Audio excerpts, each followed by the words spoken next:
నమస్తే, welcome to పురాలోకల్. ప్రస్తుతం తెలంగాణ రాష్ట్రంలో ప్రభుత్వం కులగణన చేపడుతుంది.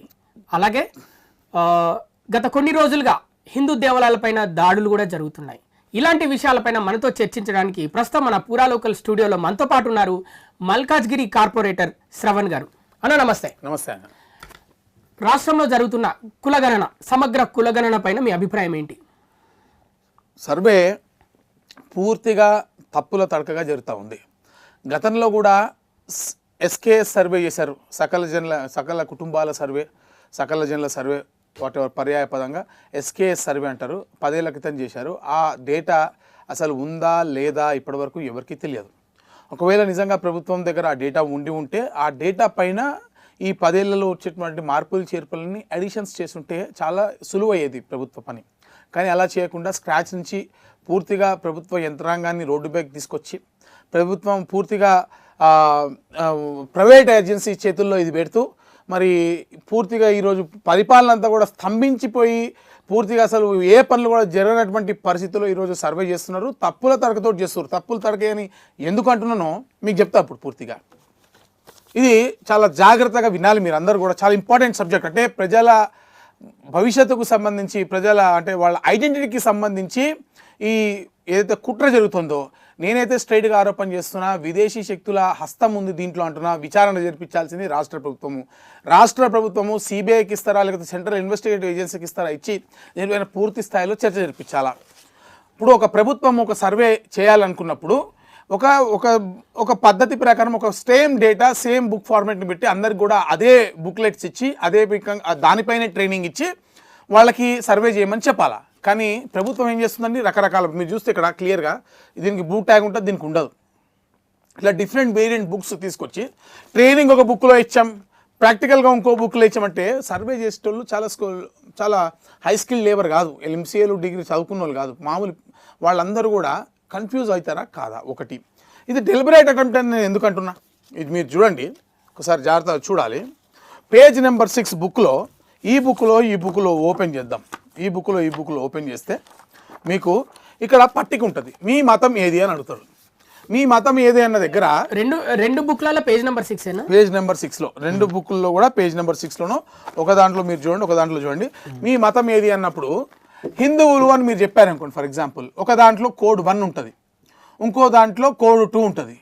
ఆ కోడ్ 2 ఈ బుక్లో ముస్లింలకు ఉంటుంది. అంటే మీరు రాసుకునేటప్పుడు ఈ బుక్తో రాసుకుంటున్నారా, ఈ బుక్తో రాసుకుంటున్నారా, రాసుకున్నప్పుడు 1 రాసుకున్నాడా 2 రాసుకున్నాడా, మళ్ళీ రీఅప్లోడ్ చేస్తున్నప్పుడు ఈ బుక్ చూసి అప్లోడ్ చేస్తున్నాడా, ఈ బుక్ చూసి అప్లోడ్ చేస్తున్నాడా, దీని మీద క్లారిటీ లేదు కదా.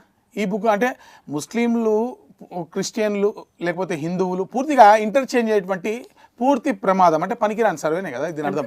పనికిరాని సర్వే అంటే ఇప్పుడు హిందువులు ముస్లింలలోకి వెళ్ళిపోతారా, అంతే కదా దాని అర్థం. ఇప్పుడు ఇక్కడ చూడండి, ఇక అదేవిధంగా కులం తీసుకోండి. దీంట్లో ఒక బుక్లో ఏముందండి, బీసీలకు కోడ్ 4 ఉంది. కానీ కోడ్ 4 ఉంది కదా, ఇంకో బుక్లో ఇదే కోడ్ 4 ఓసీలకు ఉంది. అంటే బీసీలను ఓసీలుగా కౌంట్ చేస్తున్నారా, బీసీ జనగణన తప్పుగా చూపించేటువంటి ప్రయత్నం చేస్తున్నారా, లేకపోతే పూర్తిగా బీసీలను ఎస్సీలుగా ఎస్టీలుగా అసలు పూర్తిగా కలగూర గంపలా తయారు చేసేటువంటి ప్రాపర్ డేటా లేకుండా చేస్తున్నారా? మీకున్న సమాచారం ప్రకారం ఈ 2 బుక్కులలో జనాల దగ్గరికి వెళ్ళినప్పుడు, సమగ్ర కులగణన కోసం జనాల దగ్గరికి వెళ్ళినప్పుడు ఏ బుక్ తీసుకెళ్తున్నారు? నేను దీనిపైన స్పష్టత తీసుకున్న అధికారులను అడిగినా. మా దగ్గర ఒక బుక్ మేము ట్రైనింగ్ అప్పుడు ఇచ్చినాం, ప్రాక్టికల్ గా గ్రౌండ్ లో ఇంకో బుక్ ఇచ్చినాం అంటున్నారు. ట్రైనింగ్ ఒక బుక్ తో ఇచ్చినాము, గ్రౌండ్ లో ఇంకోటి తీసుకున్నాం. మరి తప్పులు జరగ అంటే అధికారులే బాధ్యత, ఎస్ తప్పులు జరుగుతాయని ఒప్పుకున్నారు. లైవ్ నా దగ్గర అంటే డైరెక్ట్ గా ఒప్పుకున్నారు, ఫేస్ టు ఫేస్ ఫోన్లో అన్న తర్వాత. ఇప్పుడు మీకు నేను బుక్ ఇచ్చిన, మీరు ఎన్యూమినేట్ చేసేటప్పుడు 2 బుక్కులు మీ దగ్గర ఉన్నప్పుడు are you not really confused? నీకు ప్రాపర్ ఇన్స్ట్రక్షన్స్ లేనప్పుడు are you not really confused? Some of the people నీ చేతికి ఏ బుక్ దొరుకుతుందో దాంట్లో చూసుకోవడం వేసుకుంటున్నావు. నీకు అసలు మన ప్రభుత్వ ఉద్యోగులు ఎట్లా పనిచేస్తారు మీరు తెలియదా? సచిన వాళ్ళని బతికినట్టు చేస్తారు, బతికిన వాళ్ళని సచ్చినట్టు చేస్తాడు. నీ దగ్గర ఏ బుక్ ఉంటో ఏ కోడ్ వస్తుందో ఏ కోడ్ వేసి పడుతున్నావు. ఇదంతా తీసుకెళ్ళి మళ్ళీ ఆన్లైన్ చేయాలా, డిస్టేజ్ చేయాలా. ఈ డిస్టేజ్ చేయడానికి మళ్ళీ లక్షల కోట్ల రూపాయలు ఖర్చు పెడతారు. మరి ఇది యాక్యురేటా, డిస్టేజ్ చేసింది యాక్యురేటా, మళ్ళీ లక్షల కోట్ల రూపాయలు పెట్టడం కరెక్టా? ఇంతమంది టైము ప్రజాపాలనలో ఏం జరిగిందండి? ప్రజాపాలనలో ఆ రోజు చెప్తే ఇష్టం వచ్చినట్టుగా మాట్లాడారు కాంగ్రెస్ వాళ్ళు. ఆన్లైన్ అప్లికేషన్స్ అంటే ఎలక్ట్రానిక్ ఫార్మేట్లో తీసుకోవాల్సిన అప్లికేషన్స్ని పేపర్ ఫార్మేట్లో అధికార పార్టీ యొక్క ఆర్భాటం కోసం, ప్రభుత్వం యొక్క ఆర్భాటం కోసము రోడ్డు పైన ప్రభుత్వ ఉద్యోగులందరినీ వాళ్ళ జీతాలు ఇస్తూ వాళ్ళ పని చేయకుండా రోడ్డు మీద తీసుకొచ్చిర్రు. ప్రజలందరినీ ఆ రోడ్డు దగ్గర తీసుకొచ్చిర్రు.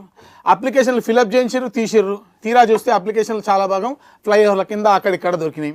మళ్ళీ లక్షల కోట్ల రూపాయలు పెట్టి దీన్ని డిజిటైజ్ చేసారు, స్కానింగ్ చేసి. అప్పుడు డిజిటైజ్ చేసిన దాంట్లో ఉన్న ప్రాపర్ డేటా ఉందంటే అనేక మంది విలేకరుల డేటానే మిస్ అయింది డైరెక్ట్గా. నేను తీసుకెళ్తా చూపండి మా దగ్గర, అది మా సాక్షి విలేకర్ గారు కానీ ఇంకో అనేక మంది వాళ్ళవే మిస్ అయినాయి డైరెక్ట్గా. అంటే చాలామందికి ఎవరికైతే ఫ్రీ కరెంట్ రావాలో, ఎవరికైతే ఫ్రీ గ్యాస్ రావాలో, 500 రూపాయల గ్యాస్ అనుకుంటా, ఇవి రావాలో ఎవరికి రాలేదు కదా. తూతూ మంత్రంగా ఒకరిద్దరికి ఇచ్చేసి పూర్తిగా అసలు డేటానే లేకుండా నేను దీనిపై రిప్రజెంటేషన్ ఇచ్చిన సెంట్రల్ ఫర్ గుడ్ గవర్నెన్స్ అనే ఒక సంస్థ ఈ సాఫ్ట్వేర్ని చూస్తుంది. మేము ఎడిట్ చేస్తామన్నారు, ఈ రోజు వరకు లేదు. 3 నెలలకు ఒకసారి అప్లికేషన్ తీసుకుంటామన్నారు, సంవత్సరం అవుతుంది, మళ్ళీ ప్రజాపాలన అప్లికేషన్స్ ఓపెన్ చేసింది లేదు. అదే మిస్టేక్. అంటే కేవలం ఆ రోజు అధికార ఆర్భాటం కోసమే చేసింది. అంటే ఇది కూడా ఇది కూడా అంతే. ఇప్పుడు ఇటువంటి తప్పుల తరక సర్వేతో అసలు ఈ సర్వే డేటాని ఏం చేయాలనుకుంటుంది ప్రభుత్వం? ఏదైనా నిర్ణయం పూర్వ పథకాల లబ్ధి కోసం ఏమైనా తీసుకుంటే పథకాల లబ్ధి కోసం కాదంటారు. అసలు ఎందుకు మరి పథకాల లబ్ధి కోసం ఈ డేటా కానప్పుడు పూర్తి స్పష్టత అనేది లేదా? ఇప్పుడు ఈ డేటా తీసుకుని ఈ ప్రభుత్వం ఏం చేయాలనుకుంటుంది చెప్పమని చెప్పండి. ఏ మంత్రి నేను చెప్తున్నారు కదా, అణగారిన వర్గాలు ఎస్సీలు ఎస్టీలు బీసీలకు జరుగుతున్న అన్యాయాలు అంటే అన్యాయాలండి పథకాలు. వాళ్ళకి అన్యాయం అంటే వాళ్ళకి న్యాయం చేయాలంటే పథకం ఇవ్వాలి, ఆర్థికంగా లబ్ధి చేకూర్చాలి కదా, రిజర్వేషన్లు లబ్ధి చేకూర్చాలి కదా. నేనేమంటున్నా మరి నేను పొన్నం ప్రభాకర్ గారు ఏం స్టేట్మెంట్ ఇచ్చిండు? అసలు పథకాలకి దీనికి సంబంధం లేదన్నాడు కదా. 1 2 ఇక్కడ మరి నిజంగా నువ్వు రిజర్వేషన్లు తీసేయలేకపోతే మీరు విద్య కోసం రిజర్వేషన్లు ఆల్రెడీ తీసుకున్నారా, ఉద్యోగం కోసం రిజర్వేషన్లు ఆల్రెడీ తీసుకున్నారా అనే డేటా మీకు ఎందుకు? అంటే రిజర్వేషన్లు తీసేయాలన్న కుట్ర ఈ కాంగ్రెస్ ప్రభుత్వానికి లేకపోతే ఈ డేటాని ఎందుకు తీసుకుంటుంది ఈ ప్రభుత్వము? అంటే దీని పూర్తి సారాంశం ఏంటి అంటే ఈ కులగణన సారాంశం రిజర్వేషన్ లేకుండా ఎత్తేయాలని ప్లాన్ చేస్తుందా కాంగ్రెస్? అంటే రిజర్వేషన్ తీసేయాలి. ఇంకోటి దీంట్లో చాలా అసలు దీంట్లో నేనేమి ఆరోపిస్తున్నా అంటే ఈ పూర్తి సర్వేలో విదేశీ శక్తుల హస్తం కూడా ఉంది. దీంట్లో ప్రభుత్వంలో ఉన్నటువంటి కొంతమంది స్లీపింగ్ సెల్స్, అధికారులలో స్లీపింగ్ సెల్స్ కారణం కావచ్చు. నేను చెప్తున్నా ఫస్ట్, ఒకవేళ నేను క్లియర్గా చెప్తున్నాండి. ఒక బేటాలో ఒక బుక్ ఉంది, హిందువులకు 1 కోడ్ 1, ముస్లింలకు కోడ్ 2, క్రిస్టియన్లకు కోడ్ 3 ఉంది. కరెక్టే కదా? కొత్త బుక్ మార్చినావు, నువ్వు కొత్త వాళ్ళని యాడ్ చేయాలనుకుంటున్నావు, అంతే కదా? అప్పుడు నేను ఏం చేయాలా? ఫర్ ఎగ్జాంపుల్ జైనులను యాడ్ చేయాలనుకుంటున్నాను. జైనులను కింద యాడ్ చేస్తే ఆటోమేటిక్ ఏమవుతుంది? కోడ్ 4 వస్తుంది. హిందువులకు అదే కోడ్ ఉంటుంది, ముస్లింలకు అదే కోడ్ ఉంటుంది, క్రిస్టియన్ ఆల్టర్ కాదు. ఆ కోడ్ని వాడుకోవచ్చు. కానీ వాళ్ళు ఏం చేసారు? జైన్లను తీసుకొచ్చి టాప్లో పెట్టి వాళ్ళకి 1 ఇచ్చి హిందువులకు 2 చేసి ముస్లింలకు 3 చేసి దీన్ని 4 చేయడం వల్ల ఈ కన్ఫ్యూజన్ అంతా రావట్లే. ఇది డెలిబరేట్ అటెంప్టా కాదా? ఒక దాంట్లో ఇంకో దాంట్లో వచ్చి దీంట్లో ఏం చేస్తాడు? మీరు ఏ దేశం వారంటారు? ఏం చెప్పాలి వీళ్ళకి? వేరే దేశం వాడైతే నువ్వు సర్వేలో డేటా ఎందుకు తీసుకుంటున్నావు? దాంట్లో మళ్ళీ ఇతరులు కింద ఉంటుంది. నీ ఆస్తి ఎంత, నువ్వు అప్పులు ఎంత తీసుకున్నావు, అదేమంటే నీకు మ్యాండేటరీ చెప్పమన్నా, లేకపోతే కావాలని నోటోరియస్ నోటోరియస్ అనేది క్రిమినల్స్కి వాడతారు. మంత్రి గారు మాట్లాడుతున్న భాష కాదు. నువ్వు నీకు చేతగాక, నీకు సర్వే చేయనికి చేతగాక నువ్వు మా మీద అంత ఎట్లా నీకు దమ్ముంటే ఈ సరిగ్గా చెయ్యి. నీకు దమ్ముంటే మా మీద కష్టాలు తీసుకోవడం, మా మీద గుడి దగ్గర మేము ముచ్చాలి అమ్మవారి విగ్రహాన్ని మీద దాడి చేస్తే మేము నిరసన చేస్తే అటెంప్ట్ మర్డర్లు పెట్టడము, మా మీద జైల్లో మీ ఎంఐఎం సోదరులను క్వశ్చన్ చేసినందుకు జైల్లో పంపించడం కాదు. జై, నీకు దమ్ముంటే సరిగ్గా నీ పని నువ్వు చేత సరిగ్గా జై. మంత్రి గారు, ముఖ్యమంత్రి గారు, మీరు డైరెక్ట్ చెప్తున్నా, మీకు చేతనైతే మీ మా మీద వాడు ఏడుస్తారు ఎందుకు? అంటే ఇప్పుడు ఈ కులగణన ద్వారా ఏదైతే ఈ బుక్స్ లో ఉన్న డీటెయిల్స్ ఇవన్నీ అన్ని క్వశ్చన్లు ఉన్నాయి కదా, అవన్నీ అసలు ముఖ్యమంత్రి అరే మీ ఇంట్లో టీవీ ఉందా, రెఫ్రిజిరేటర్ ఉందా, డైపర్లు ఉన్నాయా? ఏంటంటే అన్న ఇప్పుడు ఆ క్వశ్చన్లన్నీ అసలు ముఖ్యమంత్రికి మంత్రులకు తెలుసా? అదే ముఖ్యమంత్రి గారిని అడగాలి, మంత్రి గారిని అడగాలి. పొన్నం ప్రభాకర్ గారు అక్కడక్కడ ఫోటోలు దిగుతారో తెలిసే అనుకుంటున్నా. తెలిసే ఆయనకి మరి అదే చదువుకున్న వాళ్ళకైతే అర్థమవుతుంది. ఎవరికి ఒక పక్కనున్న అధికారులు మరి వీళ్ళని పక్కదో పట్టించిరా తెలియకుండా వాళ్ళకి తెలిసి ఇంత పెద్ద ప్రభుత్వము పోనీ ఎవరైనా దీంట్లో చదువుకునే వాళ్ళు లేకపోతే అసలు పేదవాళ్ళు ఉన్నారు, ఏం తెలియని వాళ్ళు ఉన్నారు అనుకోవడానికి వీళ్ళందరూ సీనియర్ ఎక్స్పీరియన్స్ రాజకీయ నాయకులే కదా. పొన్నం ప్రభాకర్ గారు ఒక పార్లమెంటరీ చేసిండు, మంత్రి చేసిండు, ముఖ్యమంత్రి గారు ఉన్నాడు, అందరు చదువుకున్న వాళ్ళే. ఇంతమంది ఐఏఎస్లు ఉన్నారు, ఐపీఎస్లు ఉన్నారు. నీ సింపుల్ లాజిక్ ఎందుకు మీ సార్ నేను అడుగుతున్నా. సింపుల్ గా డేటా ఆల్టర్ చేయకుండా, ఇది సాఫ్ట్వేర్ లో చాలా ఫండమెంటల్ ప్రిన్సిపల్ చెప్తున్నా మీకు. నేను ఎప్పుడైతే చెప్పినానో ఇది ప్రతి సాఫ్ట్వేర్, ప్రపంచంలో ఏ సాఫ్ట్వేర్ కైనా డేటాబేస్ డిజైన్ చేసినప్పుడు చాలా ఫండమెంటల్ ప్రిన్సిపల్ ఇది, అంతే. సరే అన్న, ఇప్పుడు మరి కులగణన పూర్తయిన తర్వాత నవంబర్ 30వ తారీఖు లోపు పూర్తవుతుంది కులగణన. అప్పుడు ప్రింటింగ్ మిస్టేక్ అంటే ఏం చేస్తారు? ప్రింటింగ్ మిస్టేక్ అంటే ఇక వాళ్ళకి దండం పెట్టాలంతే. ప్రింటింగ్ సర్వే అంతా అయిపోయిన తర్వాత ప్రింటింగ్ మిస్టేక్ అంటే కాళ్ళకి దండం పెట్టుకోవడం తప్ప మనం చేసేది ఏముంటది? అదే అంటున్నా, మరి మీరు ఇంత గూడు చెదిరింది అని పాట పాడుకోవడం తప్ప మనం చేయగలిగింది ఏం లేదు. ఇక అదే అంటున్నా మరి నేను. ఇప్పుడు మీరు పాప ఇంత గుండెలు బాదుకుంటున్నారు జనం కోసం, ఇంత అది చెప్తున్నారు, వాళ్ళు క్లియర్ ఎక్స్ప్లెయిన్ చేస్తున్నారు. ప్రింటింగ్ మిస్టేక్లు ఉన్న బుక్కులతో సర్వే చేస్తే ఆ సర్వేకి వ్యాలిడిటీ ఏంది అని అంటున్నాను నేను. వ్యాలిడా? దీన్ని కోర్టులో ఛాలెంజ్ నేను చేస్తాను ఖచ్చితంగా. మా అడ్వకేట్ సార్ బిజీ ఉన్నాడు, నిన్న ఫోన్ చేసిన సార్, మళ్ళీ ఖచ్చితంగా దీని మీద కోర్టులో అయితే గ్యారంటీ చేస్తాను. పాయింట్ ఇంతవరకు ఎవరు మాట్లాడలేదు అనుకుంటా, మీరు ఒకరే మాట్లాడుతున్నారు పెద్ద ఎత్తున. నేనే పెట్టిన అసలు ఏందండి, మీ ఇంట్లో నువ్వు డైఫర్ వేసుకుంటావా, లేకపోతే ప్యాంట్ వేసుకుంటావా, నీ ఇంట్లో ఫ్రిడ్జ్ ఉందా, లేకపోతే ఇది ఉందా, ఏంది అట్లనే ఉన్నాయి క్వశ్చన్లు చూస్తుంటే. వాస్తవంగా నీ ఫ్రిడ్జ్ ఉంటే ఇంకోటి నువ్వు రుణాలు తీసుకున్నావా, లేకపోతే నువ్వు ఏ దేశం నుంచి వచ్చా, ఏం క్వశ్చన్. ఇంటికి ఎంత సమయం పడుతుందన్న? అది ఎన్యూమినేటర్స్ చెప్పాలి మనము. అంటే ఒక్కొక్కరి స్థాయి బట్టి ఉంటుంది. ఎన్యూమినేటర్స్ వాళ్ళ ఉన్నటువంటి స్టాండర్డ్ బట్టి. అసలు ఎక్కడ చేస్తారు ప్రాపర్ డేటా మీరు చెప్పండి. మీరు కెమెరా తీసుకుని రండి, మనం లైవ్ లో పోదాం. ఎంత మంది ప్రాపర్ గా డేటా అసలు వీళ్ళ పద్ధతి ఏందో, వీళ్ళ పాడేందో. అంటే మీరు ఒక ప్రతిపక్ష నేతగా ఒక క్వశ్చన్ అడుగుతున్నా. ఇప్పుడు కులగణన చేపట్టారు కదా, మళ్ళీ పున్నం ప్రభాకర్ ఏమో ఇది రిజర్వేషన్ల కోసం కాదు అని అన్నారు కదా, ఏదో విషయంలో పథకాలకు కాదు అని అన్నాడు కదా, రిజర్వేషన్ల కోసం అని అన్నాడు కదా. మరి అంటే ఆ కులాన్ని బట్టి ఎంతమంది జనాభా తెలిస్తే దాన్ని బట్టి రిజర్వేషన్ల కోసం అని అన్నారు కదా, పథకాలు కాదని. మరి ఏంటి అసలు? ఓకే, రిజర్వేషన్లు తెలుసుకోవడం కోసం అనుకుందాం. మనమే ఆమ్కిత్నే ఆమ్కు ఉత్నా అన్నాడు ఫర్ ఎగ్జాంపుల్ అనుకుందాం. అలాంటప్పుడు ఈ లెక్క తీసుకుంటున్నావు అంటే, నువ్వు చదువుకున్నప్పుడు నువ్వు ఆల్రెడీ రిజర్వేషన్ తీసుకున్నావా, ఉద్యోగం రిజర్వేషన్ తీసుకుంటున్నా అంటే వాళ్ళకి తీయరని వాళ్ళకి రిజర్వేషన్ తీసేస్తారని అర్థమా? దాని అర్థమైందంటే వాట్ ఈస్ ద అంటే యూస్ కేసు చెప్పమని ప్రభుత్వానికి ఎక్కడ వాడుతుంది దీన్ని? మీరు రిజర్వేషన్లో సవరిస్తారా దీన్ని తీసుకుని చెప్పమని పోనీ. సరే, మరి ఇప్పుడు కొంతమంది మరి హిందువులు ఉంటారు కదా, హిందువులు వేరే మతం మారుతారు, క్రిస్టియన్ మతం మారుతారు. దీంట్లో వాళ్ళు ఎస్సీలుగా ఉంటారు, ఎస్టీలుగా ఉంటారు. చాలా మంచి క్వశ్చన్ అడిగారు. అలా పోతే బీసీలు అవుతారు, బీసీసీలు అవుతారు. చాలా మంచి క్వశ్చన్. ఈ దీని ద్వారా ఏంటి పరిస్థితి? చాలా ఎక్సలెంట్ క్వశ్చన్ అడిగారు మీరు. కన్వర్టెడ్ క్రిస్టియన్స్ ఎస్సీలు అవుతారా? బీసీసీ కేటగిరీకి వస్తారు. మరి అది లేదుగా ఇక్కడ.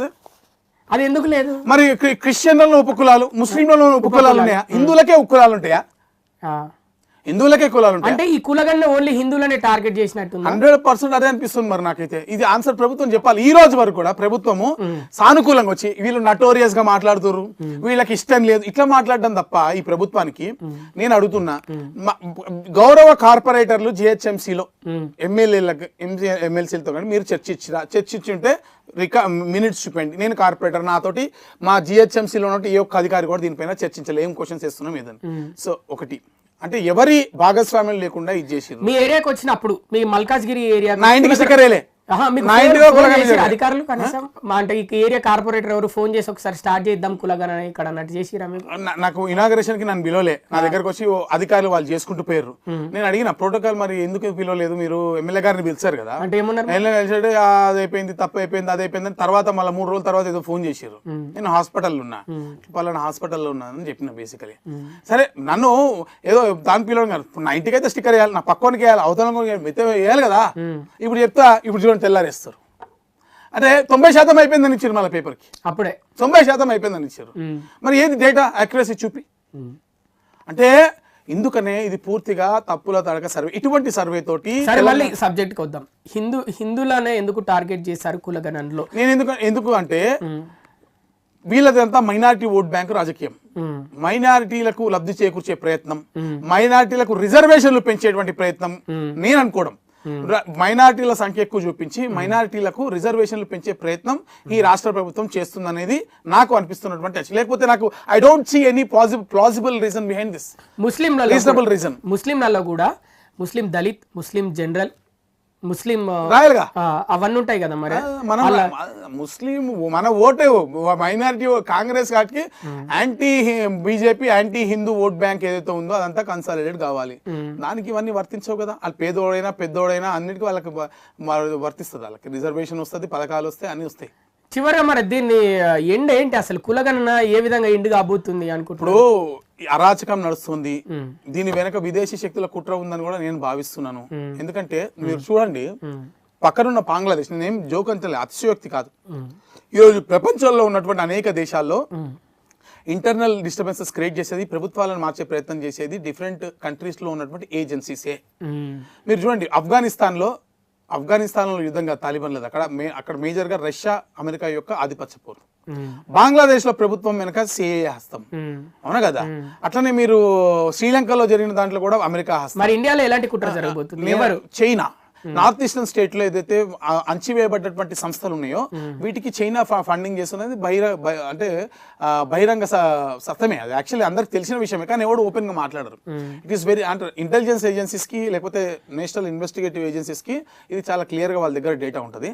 ఇది China don't want us to grow. ఏషియాలో మనం ప్రపంచంలో ముందుకెళ్తున్నప్పుడు ఇప్పుడు ఈరోజు అందుకనే చాలా సంతోషం పడుతుంది ఏంటంటే ఈ కువానా లౌకికవాదుల ప్రభుత్వము అమెరికాలో ఓడిపోతే ట్రంప్ గెలిస్తే ట్రంప్లో అమెరికాలో ప్రజలు బీజేపీ గెలిచినంత సంబరాలు పడతా ఉన్నారు.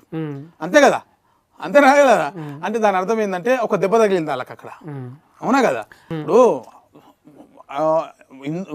నిజంగా న్యాయపరంగా అంటే మానవతా దృక్పథంతోనో లేకపోతే మన మీద గౌరవంతోనో న్యాయం వైపు ఎటువైపు ఉంటే న్యాయం వైపు ఉన్నంత కాలం సపోర్ట్ చేస్తాం. న్యాయంకి అనుకూలం అంటే న్యాయం వైపు లేడు అనుకున్న రోజున ఖచ్చితంగా క్వశ్చన్ చేస్తాం.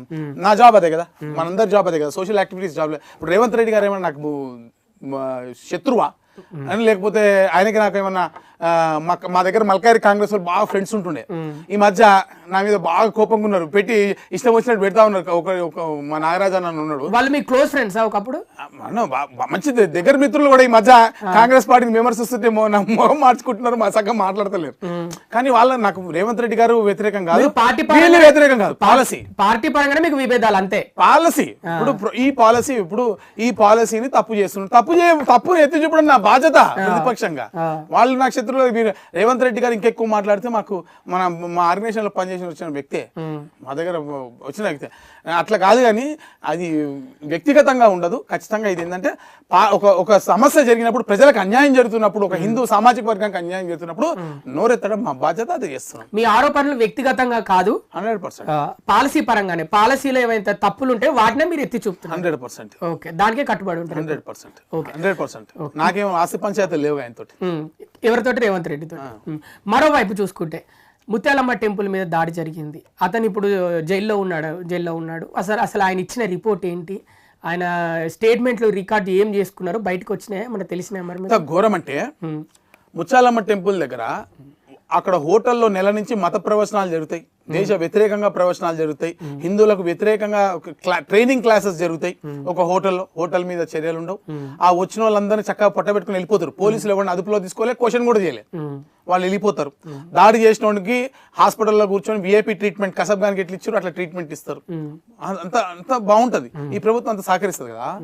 అమ్మవారి విగ్రహం అంత ఇది చేసినప్పుడు స్వచ్ఛందంగా హిందువులు అండి, అమ్మవారి సికింద్రాబాద్ అంటే లష్కర్ బోనాలకు ఫేమస్. అమ్మవారితో కనెక్టివిటీ, గుండెతో సంబంధం ఉన్నటువంటి ప్రజలు అక్కడ అమ్మవారి విగ్రహం మీద దాడి చేసినప్పుడు తట్టుకోలేక ఆ రోజు నిరసన ప్రదర్శనకు వస్తే అటెంప్ట్ టు మర్డర్ కేసులు బుక్ చేస్తారండి. చూపిమనండి, అటెంప్ట్ టు మర్డర్, నా మీద కూడా అటెంప్ట్ టు మర్డర్ కేసు పెట్టిరు. అటెంప్ట్ టు మర్డర్ చేసేట్టుగా రాయి పట్టినామా, రెచ్చగొట్టినామా, పోలీసులకు రివర్స్ అయిపోయినాం. మీరు లాఠీ చార్జ్ చేయడం వల్ల రెచ్చిపోతున్నారు, నేను కూర్చోబెడతా అని చెప్పి 2 సార్లు కింద నేల మీద కూర్చోబెట్టిన ఆందోళనకారులను కూర్చోబెట్టి పోలీసులని మీరు తప్పైపోయింది, ఇంకా మనం పీస్ఫుల్ గా తీసుకెళ్దామని మాట్లాడమని చెప్పి అవకాశం ఇస్తే ఉల్టా పోలీసులు రేష్మి పెరుమాల్ IPS, మమత ఆమె ఉన్నారు IPS అక్కడ మార్కెట్, వీళ్ళు అన్యాయంగా అక్రమంగా అటెంప్ట్ టు మర్డర్ కేసులు పెట్టి కోర్టు జడ్జి అక్కడికి కూడా మేము కోర్టుకు పోయి మరి ఒక ఆర్డర్ తీసుకొస్తే అయినప్పటికీ కూడా ఇంటి చుట్టూ పోలీసులు తిప్పుకుంటూ ఏదో ఒక కేసులో ఇరికించాలని ప్రయత్నం. ఇప్పుడు కూడా ఇన్ని నిజాలు మాట్లాడుతుంటే ఇంటెలిజెన్స్ వాళ్ళు, పోలీసు వాళ్ళు అందరూ వచ్చి వెరిఫై చేసుకోరు. నా సిస్టమ్ హ్యాక్ చేశారు, నా సిస్టమ్ నా ముందు లైవ్ నోటిఫికేషన్ వచ్చిందని చూపించిన కూడా వాళ్ళకి, వాళ్ళందరూ కూర్చొని ఉంటే ఇట్లా నేను లైవ్ ఉన్నప్పుడు దాంట్లో. అంటే దాని అర్థమైంది అంటే ఇంత నిఘా పెట్టి వీడిని ఎక్కడో ఒక చోట ఇరికించాలి, ఏదో ఒక కేసులో పెట్టించాలి, గొంతు నొక్కించాలి. మీరు చూడండి, ఒక FIRలు అయితే అసలు అక్కడ లేని వాళ్ళ పేర్లు పెట్టేసారు. కేవలం ఆర్గనైజేషన్ లో గొంతెత్తుతారు, రేవంత్ రెడ్డిని ఎవరిని తిట్టిరు, ముఖ్యమంత్రి అందరి పేర్లు పెట్టేసి. మరోవైపు పోలీసులు ఏమని ఆరోపిస్తున్నారంటే బీజేపీ పార్టీ రూపంలో హిందూ సంఘాల రూపంలో రెచ్చగొట్టే ప్రయత్నాలు చేశారంట. చూపిమని నేనేమంటున్నా, నేను దమ్ముంటే పోలీస్ ఇదే సవాల్ విసురుతున్నా. నా మీద అటెంప్ట్ టు మర్డర్ కేసు పెట్టినా కదా, నేనేం చేసినా వీడియో బయట పెట్టు, నేనేం రాయగొట్టాను. అటెంప్ట్ టు మర్డర్ కి సెక్షన్ అట్రాక్ట్ అయ్యేటట్టు నేను పోలీస్ డిపార్ట్మెంట్ సవాల్ విసురుతున్నా. ఈరోజు హోంమంత్రి ముఖ్యమంత్రి గారికి సవాల్ విసురుతున్నా. నా మీద అటెంప్ట్ టు మర్డర్ కేసు పెట్టినారు కదా, నేను ఏం చేసినానో నా వీడియోని బయట పెట్టారు మీరు. అంటే మీరు పోలీసులను కొట్టడానికి వెళ్ళిరా? అదే పెట్టమంటున్నా, ఉండాలి ప్రూఫ్ వాళ్ళ దగ్గర, అంతే కదా. ఇప్పుడు నేను పోలీసు పొడిచినా నేను క్లియర్ గట్టి అయిపోయినా, మీ వల్లనే మీ లాఠీ చార్జ్ చేయడం వల్లనే అవుతుంది. మీరు సైలెంట్గా ఉంటే కావాలని కొంతమంది పోలీసులు ప్రభుత్వ ఆదేశాల మేరకు అక్కడ దాంట్లో గుంపులో కొంతమందిని చొప్పింపజేసి వాళ్ళతో ఒక రాయి లేపించి ఒక టెన్షన్ వాతావరణం క్రియేట్ చేసి అక్కడ ఉన్నటువంటి మాబ్ని రెచ్చగొట్టేటువంటి ప్రయత్నం చేశారు, ప్రజలను రెచ్చగొట్టే ప్రయత్నం చేసిర్రు.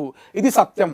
ఇదంతా కూడా ప్రభుత్వ కుట్ర చేసి అన్యాయంగా అటెంప్ట్ టు మర్డర్ కేసులు ఇరికిచ్చి నేను పదే పదే చెప్పిన లాఠీ చార్జ్ చేయొద్దని మొత్తుకున్నప్పటికీ సహకరిస్తా, మీరు చూడండి సహకరిస్తా అని చెప్పినప్పటికీ కూడా పోలీసులు కేసులు పెట్టి అటెంప్ట్ వేధించడం అంటే ఎంత అంటే ఎవరికి బానిసలుగా ఈ పోలీసులు వ్యవహరిస్తున్నారు? ఎవరిని సంతోషపరచడానికి?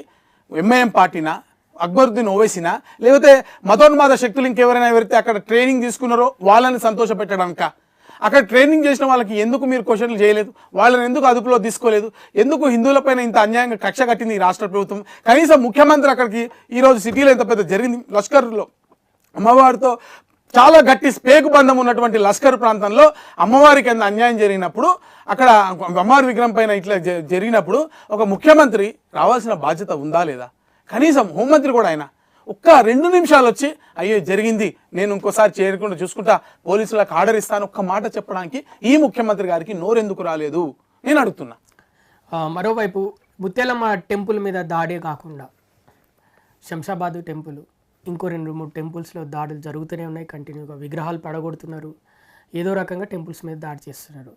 దీని వెనకాల ఏమైనా కుట్ర ఉందనుకో? 100% ఉండొచ్చండి. ఇప్పుడు కంటిన్యూస్ యాక్టివిటీ జరుగుతుంది అంటే, కాంగ్రెస్ ప్రభుత్వం వచ్చినాక జరుగుతుంది అంటే రకరకాలు ఉంటాయి. ఒకటి, వీళ్ళు ఆ తీవ్రవాద సంస్థల పట్ల ఉదాసీనంగా వివరించడము, వాళ్ళకి డైరెక్ట్ గానే ఇండైరెక్ట్ గా సహకరించేటట్టుగా చేయడము, వాళ్ళపైన మొన్న ఇన్వెస్టిగేషన్ చేయకుండా వదిలిపెట్టడం, ఇది ఒక రీజన్ అయి ఉండొచ్చు.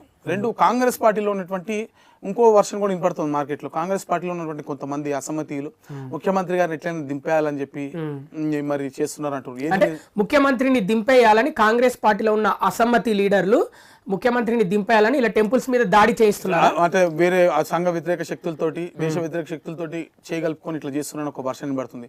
ఏది నిజమని తేల్చాల్సింది ఎవరు? నేనా మీరా? ప్రభుత్వం. ప్రభుత్వం నువ్వు చేయాలి. ఇప్పటి వరకు ప్రభుత్వం ఏ రిపోర్టు ప్రాపర్ గా పెట్టలే. హిందువుల పైన నార్మల్ ఆక్రోశం అంటే గుడిలో ఇట్లా జరిగిందని ఆక్రోశం కాకిన వాళ్ళ పైన అటెంప్ట్ మర్డర్ కేసు అయితే పెట్టగలిగినది. ఇంకేం చేతగాలి ప్రభుత్వానికి? పోలీస్ యంత్రాంగం ఏం చేతనైంది వీళ్ళకి? మా గొంతులు నొక్కడం కాదు, అసలు ఆ దొంగలు ఎవరో తెలియండి, ఎవడు చేస్తున్నాడో వెనక తెలుసుకోండి, నిజమే తెలిసి బయట పెట్టండి, ప్రజలకు తెలిసాడు. మీకు చేత కాలేదా? సిబిఐకి రాయండి, ఎన్ఐఏకి రాయండి, సెంట్రల్ ఇంటెలిజెన్స్ వర్గాలు కూడా నిఘా పెట్టినా వాళ్ళకు కొంత సమాచారం ఉంటుంది కదా, వాళ్ళకి రాయండి. అంతే తప్ప మాలాంటి వాళ్ళ నోరు నొక్కితే ఏమొస్తుంది? ఏం రాదు. మరి ఆ 150 మంది వెనకాల ఇలాంటి రాజకీయ శక్తులు ఉన్నాయి అనుకుంటున్నారా? ఉండొచ్చు, పాసిబిలిటీ ఉంది. ఏదైనా ప్రభుత్వం చెప్పాలి. అది ప్రభుత్వము ఇప్పుడు చెప్పాల్సిన హోదాలో ఉన్నది ప్రభుత్వము. ఇప్పటి వరకు ప్రభుత్వం నోరెత్తట్లేదు అంటే చేతగాంతరం, అంతే కదా. మరి ఇక్కడ ఎవరు దాన్ని ఏమంటారు, ఎవరి మనోభావాలు దెబ్బతిన్నాయి, ఎవరు ఎక్కువ లాస్ అయ్యారు ఈ మొత్తం దాడుల విషయంలో? మనమే కదా, ఎప్పుడు దాడేది హిందువులమే, హిందువులే శత్రువులు. మన ముఖ్యమంత్రి హిందువుగా అయినటువంటి ముఖ్యమంత్రి ఈరోజు ఆయన ఆధ్వర్యంలో జరిగితే కనీసం చెప్తాం కదా, గుడి దగ్గరకు వచ్చి కనీసం తప్పైందమ్మా అని చెంపలేసుకొని ఇది ఇంకోసారి జరగనీయకుండా చూస్తా అని చెప్పడానికి ఈ ముఖ్యమంత్రికి, ఇదే హోంమంత్రిగా ఉన్నటువంటి ముఖ్యమంత్రి గారికి నోరు రాలేదంటే ఎవరు నష్టపోయారు? అంటే కొన్నిసార్లు పదవులు కాపాడుకోవడానికి కోసం కూడా ఇలాంటి విషయాల్లో కాపాడుకోండి సార్, నేనేం వద్దంటలే. మీ పదవులు మీరు కాపాడుకోండి. మీరు గుడి దగ్గరకు వచ్చి కనీసం ఈ క్షమాపణ చెప్పుంటే బాధ్యత మీ వెనక మేము ఉండేటోళ్ళం కదా. ఎస్, మా ముఖ్యమంత్రి నిజంగా హిందువుల పట్ల సానుకూలంగా ఉన్నాడు అని చెప్పి ముఖ్యమంత్రిని దించడానికి నిజంగా కుట్ర ఎవరైనా చేసి ఉంటే వాళ్ళకి వ్యతిరేకంగా మేము పోరాటం చేసేటోళ్ళం కదా. కానీ ఆ ఆప్షన్ మీరు ఓలగొట్టిరు.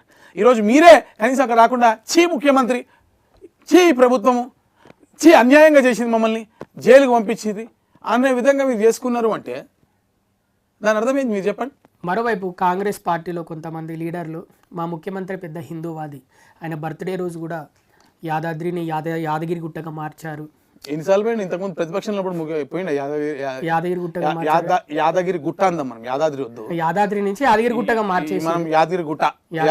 మనం మనందరం పుట్టినప్పటి నుంచి అదే మాట్లాడినాం. తెలంగాణ సంస్కృతి సంప్రదాయాలు అంతే. మన గుట్టకంటాం. గుట్టకి ఎన్నిసార్లు ప్రతిపక్షంగా ఉన్నప్పుడు పోయిందా? నాకు తెలియదు మరి. సరే పోతే మంచిది, కనువి భగవంతుడు కనువిప్పు కలిగించాలని, ప్రజలను చల్లగా చూడాలని మనం కూడా ప్రార్థిద్దాం, తప్పేం లేదు పోవడంలో. కాకపోతే ఏంటంటే సరే గుడికి ఆధ్యాత్మిక ఇది వేరు, బేసికలీ డెవలప్మెంట్ వేరు. అసలు తలాతో ఒక పాలసీ ఉందా గవర్నమెంట్కి? ఒకసారి గ్రేటర్ హైదరాబాద్ని కలిపినా అంటాడు, ఓసారి కలపలే అంటాడు, ఒకసారి కలపమంటాడు, ఒకసారి 4 కార్పొరేషన్లు చేస్తా, ఒకసారి 2 కార్పొరేషన్లు చేస్తా అంటాడు, ఒకసారి టౌన్ ప్లానింగే. ఇప్పుడు జిహెచ్ఎంసీలో ఒక టౌన్ ప్లానింగ్ అనే విభాగం ఉంటుంది. అక్రమ కట్టడాలను చూడాల్సిన బాధ్యత వీళ్ళేమో డప్పు కొడుతున్నారు ఇంట్లో కూర్చొని రోజు, ఎవడు ఏం పని చేస్తలే. ఓకే, మళ్ళీ హైడ్రా ఎందుకు? లేక్ ప్రొటెక్షన్ ఉంది, టౌన్ ప్లానింగ్ ఉంది, ఇన్ని ఏజెన్సీస్ ఉన్నాక హైడ్రా వచ్చింది. ఏం చేసింది? మనం లాస్ట్ టైం కూడా మాట్లాడుకున్నాం, గుర్తుందా? 2 రోజుల తర్వాత హైడ్రా షట్టర్ క్లోజ్ అయింది. షట్టర్ క్లోజ్ అయిందా లేదా? సరే, ఇవన్నీ చూస్తుంటే మీరు చెప్పిన మ్యాటర్స్ ఇప్పుడు ఇవరిదాకా చెప్పిన అన్ని చూస్తుంటే ఒక పాయింట్ అర్థమవుతుంది. ఈ క్వశ్చన్ నామమాత్రంగానే ఉన్నా ఇప్పుడు ఈ కులగణన అనేది తెర మీదకి ఎందుకు తీసుకొచ్చారంటే కొన్ని ఇప్పుడు కేవలం 6 గ్యారంటీలను దృష్టి మరలించడం కోసము, కొంతమంది విదేశీ కుట్రదారుల లబ్ధి కోసమని నేను భావిస్తున్నా. అంతేగాని కులగణన ద్వారా ఏం సాధిస్తారు? ఇటువంటి తప్పుడు సమాచారంతో మీరు చేయండి, ప్రాపర్ గా చేయండి. ఎవరు ప్రజలను భాగస్వామ్యం చేస్తూ చేయండి. ఫస్ట్ ఆన్లైన్ మోడ్ ఇవ్వండి, ప్రజలు ఇవ్వాల్సింది ఇస్తారు. ఆన్లైన్ లేని దగ్గర మీరు ఎన్యూమరేటర్స్ పంపించండి, వద్దంటలేం కదా. ఇప్పుడు రేషన్ కార్డులు తీసుకుంటామండి, ప్రజాపాలన తీసుకుంటాం, అక్కడ ఆటోమేటిక్ డేటా వచ్చిందా? Income certificate, caste certificate MRO ఆఫీసులో డేటా ఉందా? కరెంట్ బిల్లు, వాటర్ బిల్లు, ఇప్పుడు జిఎస్ సర్వీస్ అందరి దగ్గర డేటా ఉందా? ప్రాపర్టీ ట్యాక్స్ కట్టిన దగ్గర డేటా ఉందా? అవునా కదా. దీంతో ఈ డేటానే ఇంటిగ్రేట్ చేసుకుంటే ప్రభుత్వము నీకు సింహభాగం డేటా వచ్చేసింది. రాని దగ్గర గ్యాప్స్ ఉన్న దగ్గర ఎస్కేఎస్ డేటా ఉంది. మళ్ళీ ఇవన్నీ కలుపుకోండి, ఇవన్నీ క్లబ్ చేసుకుంటే ఆటోమేటిక్గా మీకు మాక్సిమం సంస్థల ఎన్నికల కోసం రిజర్వేషన్లు కల్పించడానికి కూడా ఉపయోగపడుతుంది అంటున్నారు. ఇప్పుడు తప్పుడు డేటా ఇప్పుడు నేను ఇప్పుడే చెప్పిన, బీసీలను ఓసీలుగా చూపిస్తే బీసీలు నష్టపోతారా? నష్టపోతారు. అంటే ఇది బీసీలకు అన్యాయం చేయడానికి కులగణన జరుగుతుందా? మరి అట్లా హిందువులకు అన్యాయం జరుగుతుంది, బీసీలకు అన్యాయం జరుగుతుంది. బీసీలు హిందువులేగా. అదే అంటే మనము హిందువులం ఎస్సీ ఎస్టీ బీసీలం మనం విడిపోయినాం, కానీ వాళ్ళకి అది కాదు. వాళ్ళ టార్గెట్ ఒకటి హిందువులకు అన్యాయం చేయాలి. వాళ్ళంతా driven by Congress government funded by foreign agencies, foreign activities, అంతే కదా. వీళ్ళు ఎవరి కోసం పనిచేస్తుంది? నేను చెప్తున్నాను ఓపెన్. టస్కెన్ ఫైల్స్ అనే బుక్లో సినిమా కూడా వచ్చింది మొన్న. ఇందిరాగాంధీ గవర్నమెంట్కి ఎవరు కంట్రోల్ చేశారు? రష్యా కదా. ద టోటల్ ఇందిరాగాంధీ గవర్నమెంట్ని కంట్రోల్ చేసింది రష్యా. అది బుక్లో వచ్చింది, సినిమాలో వచ్చింది, అందరికి తెలిసిందే. కాదని చెప్పమనండి, ఎవరైనా కాదని చెప్పమనండి, చూద్దాం. If it is not foreign driven, దాని చర్యలు తీసుకోమని సినిమా కూడా వచ్చింది, రిలీజ్ కూడా, ఈ బుక్ కూడా ఉంది అది. సో ఇదన్నమాట ఇక ఫైనల్గా కులగణన మీద కంప్లీట్గా నేను ఏమంటే అసలు ఈ పూర్తిగా తప్పుల తడక, దీంట్లో ఏదో మర్మం ఉంది, దాని ఏదో విచారణ చేసి బయటికి తీసుకోవాల్సిన బాధ్యత ఈ ప్రభుత్వానిదే 100%. ఇటువంటి సర్వే, లోపభూయిష్టమైన సర్వే చేయడంలో ఎవరికి న్యాయం జరగదు అనేది నా బాధ. మీకు మన నవంబర్ 30 వరకే టైం ఉంది, దీన్ని ఏ విధంగా రుజువు చేయగలుగుతారు? చేసిన ఆల్రెడీ ప్రజల ముందుకు ఎట్లా తీసుకెళ్ళాలి? మీరే మా కళ్ళు, మీరే మా నోరు, లీగల్ గా చూపించాలి. లీగల్ గా కేసు నేను చెప్తున్నా కదా, పబ్లిక్ ఇంట్రెస్ట్ లిటిగేషన్ ఇస్తున్నా. మా అడ్వకేట్ సబ్ బిజీగా ఉన్నాడు, మీ అడ్వకేట్ గారు ఉంటే చెప్పండి, మీతో రేపిద్దాం. మనం స్టూడియో ద్వారానే నీ డేటా ఇస్తా, నేను పబ్లిక్ ఇంట్రెస్ట్ లిటిగేషన్ ఇస్తా, 100% దీనిపైన ఫైల్ చేస్తా, లీగల్గా ఫైట్ చేస్తా, ప్రజల దగ్గర తీసుకెళ్తాం. ఇంకేం చేయగలుగుతాం? ఇప్పటికే పోలీసు వాళ్ళు నా బుట్టు తిరిగి, ఇంటెలిజెన్స్ వాళ్ళు ఏడ దొరుకుతారా అని ఇట్లా కళ్ళు పెట్టుకొని చూస్తున్నారు, అవునా కదా. తల చుట్టూ కళ్ళు పెట్టుకొని పోలీస్ డిపార్ట్మెంట్, ఇంటెలిజెన్స్ వాళ్ళు అందరూ కూడా దొరుకుతున్నారు. ఎక్కడ దొరికితే ఎక్కడ ఇచ్చేద్దాం అన్నట్టు ఆలోచనలో ఉన్నారు మిమ్మల్ని. మరి ఈ ప్రభుత్వం టార్గెట్ చేసిందని కదా, అంతే కదా. లైమ్ లైట్ లోకి వచ్చారు, కారణం ఏంటి? అన్యాయాన్ని ఇప్పుడు ఈ విషయం రాష్ట్రంలో ఎవరైనా తీసిండా బయటికి? మీ మీద మరి ప్రభుత్వ అధికారులు పగబట్టిరు అంటున్నారు, కేసులు పెడుతున్నారు అంటున్నారు, అంటే మీరు పాలసీలో ఉన్న అవకతవకల్ని ప్రశ్నిస్తున్నా అని అంటున్నారు. మరి బీజేపీ పార్టీ నుంచి ఏ లీడర్ ప్రశ్నించట్లేదు మీలాగా. మరి మీ వెనకాల ఎవరైనా పెద్ద లీడర్లు ఉన్నారా, లేకపోతే మీరు ఒక్కడిగా పోరాడుతున్నారా ఈ పాలసీల మీద వ్యతిరేకంగా? అంటే దాంట్లో ఉన్న వ్యతిరేకతల్ని చూపించడానికి. భారతీయ జనతా పార్టీ వ్యక్తులను చూసి పోరాటం చేయడం కార్యకర్త. భారతీయ జనతా పార్టీలో సిద్ధాంతమే ప్రామాణికము, జెండా మా అజెండా, జెండాలోనే సిద్ధాంతం ఉంటుంది. సిద్ధాంతం కోసం పోరాటం చేసేవాళ్ళు మనం. వ్యక్తులు చేయాలని సిద్ధాంతం పైన నమ్మకం ఉన్నోళ్ళు, హిందువులకు నిజంగా మేము సూడో హిపోక్రటిక్గా కాకుండా నిజంగా హిందువుల పక్షాన్ని నిలబడాలనుకునేటోళ్ళు సపోర్ట్ చేస్తాడు. చాలా మందికి షేర్ చేయడం కూడా చేతులు రావు బేసికలీ. నేను నిజంగా హిందువుల పక్షాన ఉంటే మీరు ఈ విషయాన్ని మీరు ప్రజల వద్దకు తీసుకెళ్ళండి. అంటే మీరు హిందువుల పక్షాన్ని లేదనుకోండి, తీసుకెళ్ళకండి. మిగతా లీడర్లకు చెప్తున్నారు మీరు మరి? లీడర్ కన్నా కార్యకర్తలను ప్రజలు అనుకోండి, అందరికీ ఎవరైనా అనుకోండి. ఏదో నేను హిందూ అని గుండె బాదుకొని జెండా పట్టుకొని భారత్ మాతాకి జై అంటే నేను అట్లా పని చేయలేను. నేను గుండె లోతుల్లోంచి పనిచేస్తా, డైరెక్ట్ గా ఇట్లా పనిచేస్తా, విత్ డేటా పనిచేస్తా, రుజువులతోటి. అంతే. నేను ఫోటో దిగి జెండా పట్టుకొని భారత్ మాతాకి జై అని ఫోటో పెట్టుకొని దిగేటువంటి కార్యకర్త నేను కాదు. అట్లా కాని వాళ్ళు ఎవరు ఉంటే నాకు సహకరించేటాలు ఉంటారు, వాళ్ళందరూ సహకరించాలని ప్రార్థిస్తున్నా. ఓకే, థ్యాంక్ యూ శ్రవణ్ గారు. మా పురాలోకల్ స్టూడియోకి వచ్చి కులగణనలో చాలా తప్పులు ఉన్నాయి, ముఖ్యంగా బీసీలను ఓసీలుగా చూపిస్తున్నారు. అలాగే ముస్లిం కులాలకు సంబంధించి అసలు అలా డాటానే లేదు. రిజర్వేషన్లని మీరు జాబ్ కోసం రిజర్వేషన్ వాడారా, ఇలాంటివి ఎన్నో ఉన్నాయి దాంట్లో. మరి వాటిని ఏ విధంగా వాడబోతున్నారు? ఒక స్పష్టమైన ఒక విధి విధానాలు అయితే ఇప్పటివరకు ప్రభుత్వం తెలుపలేదు. దీన్ని ఏ విధంగా వాడబోతుందో మనకు మరి నవంబర్ 30 తర్వాత తెలుస్తుంది. మరి అప్పటి వరకు అయితే వేచి చూద్దాం. Thank you. ధన్యవాదాలు. Thank you so much.